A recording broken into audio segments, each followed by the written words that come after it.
Hi everyone, today we're going to be talking about acids. What are they, how they work, and why are they special?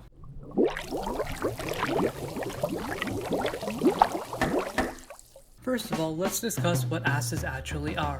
In a previous video, I mentioned that hydrogen can either form a +1 charge or a -1 charge. Acids happen when hydrogen forms a +1 charged ion and combines with an anion, or a negatively charged ion. There are two main types of acids that we will learn to name: binary acids and ternary. We're really not going to touch many organic acids. First of all, we have binary acids. Just like we had binary and ternary ionic compounds, the same thing applies for acids. Binary acids are just hydrogen and one other element. For example, HCl. To name these compounds, all you have to do is start with the prefix hydro and change the ending of the anion to ic. For example, HCl would be hydrochloric acid. Try naming HI. The name for this acid is hydroiodic acid. Now, let's talk about ternary acids. These acids contain a polyatomic ion and enough hydrogen +1 ions to balance out the negative charge. If you look at the names of the anions, most of them end in -ate or -ite. For example, sulfate, carbonate, chlorite, and hypochlorite. When naming these acids, remember that ternary acids constitute a no hydro zone. Never apply the prefix hydro to these acids. When the anion ends in -ate, you change the ending to IC, ic. And if the anion ends in -ite, you change it to OUS, or us. A great phrase to remember is that I ate the acid and it was icky, so now I have aciditis. Let's try naming some acids. First of all, H2SO4. We see that the name of the anion is sulfate, so we have to change the ending to ic. This would simply be sulfuric acid. Notice that I had to change the sulf to sulfur to make it sound better. The same thing applies with phosphorus compounds.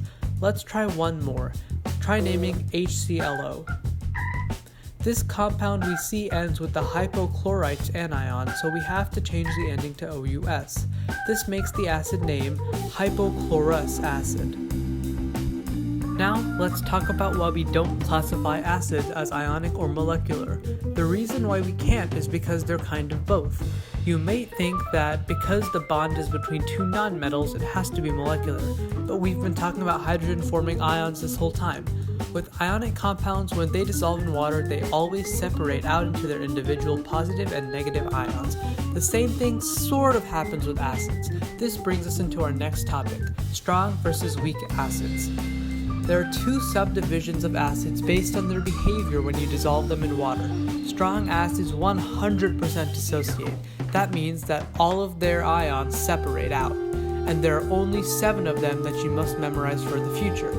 HCl, which is hydrochloric, HI, which is hydroiodic, HBr, which is hydrobromic, H2SO4, which is sulfuric acid, HNO3, which is nitric acid, HClO4, also known as perchloric acid, and finally HClO3, just chloric acid. Remember, when put in water, these acids will 100% turn into their ions. All other acids that you encounter are considered weak and don't 100% dissociate, and we will learn later that this causes some different behavior.